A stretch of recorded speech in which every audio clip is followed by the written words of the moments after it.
Después de la sangrienta guerra civil, tocó sufrir la posguerra.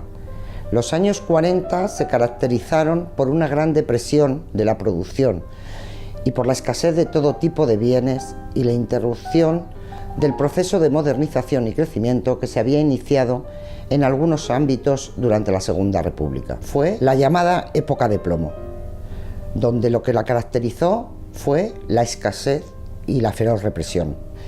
En 1959, y al rebufo de que la industrialización remontaba en Europa, aquí surgieron los planes de estabilización y a través de ellos empezó una incipiente industrialización que necesitaba mucha mano de obra. Se creaban grandes empresas, grandes núcleos industriales, grandes obras públicas que atraían a los jornaleros de las zonas rurales acuciados por el hambre y la pobreza. Para la creación de estos núcleos industriales se aprovecharon aquellas zonas en las que ya existía o había existido un pequeño foco industrial, como fue el caso de Getafe, donde desde los años 20 de ese mismo siglo estaba instalada la empresa Construcciones Aeronáuticas, conocida como CASA. La concentración de grandes empresas y por consiguiente de trabajadores fue un buen caldo de cultivo para que empezasen a surgir los conflictos, sobre todo en las fábricas, alentados por personas de fuertes convicciones políticas que concienciaron a sus compañeros sobre su condición de asalariados y fueron generando conciencia de lo que esto significaba. Así se empezaron a crear pequeñas comisiones de obreros que gestionaban conflictos puntuales. Poco a poco el conocimiento de estas comisiones se fue extendiendo. Como se diría ahora, se fue tejiendo una red. Cada vez fueron más fuertes y más numerosas. Memorable fue aquella marcha con columna de obreros que salió desde Getafe hasta el centro de la capital. No solo se quedaron en el ámbito del trabajo, los problemas, la falta de derechos y libertades estaban en todas partes. Se siguieron extendiendo en el movimiento vecinal, en el universitario, en las asociaciones ciudadanas, en todo aquello que se movía, y con el apoyo de la red clandestina que por entonces tenía el Partido Comunista. El régimen no podía consentir aquello y llegó la feroz represión. Despidos, detenciones, juicios, cárcel, muertes. Hasta se inventaron un tribunal casi para comisiones obreras, el Tribunal de Orden Público, el TOP. Pero ya eran fuertes, conocían bien al adversario y utilizaron todos los resquicios posibles para hacerse oír. Y se presentaron a las elecciones del Sindicato Vertical en 1963. Y ya en 1964 surge la Comisión de Enlaces del Metal de Madrid. Y en la Comisión de Enlaces del Metal encontramos el embrión de lo que en 1966 derivó en la creación de la Interramas de Madrid.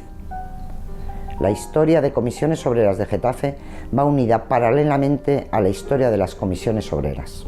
En 1975 muere el dictador, pero no el régimen, y Comisiones Obreras aún tuvo que pagar un alto precio para su legalización. Y llegó la democracia, y en esta los hombres y mujeres de Comisiones Obreras volvieron a demostrar su generosidad, y no quisieron capitalizar la inversión en esfuerzos y sacrificios que habían realizado para conquistarla. Porque sí, estos hombres y mujeres ayudaron y mucho a conquistarla. Ha sido un pueblo que siempre ha estado a la vanguardia de las luchas obreras. Luchas obreras que tenían varios motores. Quizás uno de los motores fundamentales de Getafe era Construcciones Aeronáuticas. Construcciones Aeronáuticas es una empresa que tenía alrededor de unos 6.000 trabajadores, con una amplia conciencia de clase, siempre la ha tenido, una empresa que lleva instalada en Getafe durante muchos años y que ha sido quizás la que ha aportado al movimiento obrero, tanto en cantidad como en calidad, más gente y más fuerza y más conciencia. Y cuando Casa estornudaba, Getafe se constipaba. Era un pueblo muy solidario, la gente joven era bastante consciente y de alguna manera yo creo que eso contribuyó la historia anterior también, es decir, porque Getafe ha sido un pueblo que ha tenido luchas obreras desde que acabó prácticamente la Guerra Civil. Contribuyó a que el movimiento obrero en Getafe engarzara con las ideas que el Partido Comunista tenía y que como tal Comisiones Obreras tenía de utilizar los medios legales que teníamos, que eran muy pocos, pero había un medio legal fundamental y ese medio legal era el antiguo sindicato vertical. La gente que tenía una cierta conciencia sindical se organizara y fuera a las elecciones sindicales. La mayoría de la gente de comisiones que estaban en las grandes fábricas y que estaban en las pequeñas y medianas empresas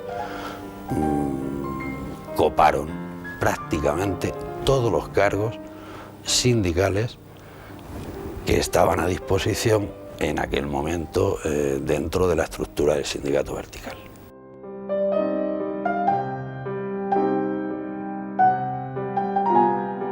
Pero esto no es el final, ya sabéis, ni nos doblaron, ni nos domaron, ni nos van a domesticar, y en esas estamos.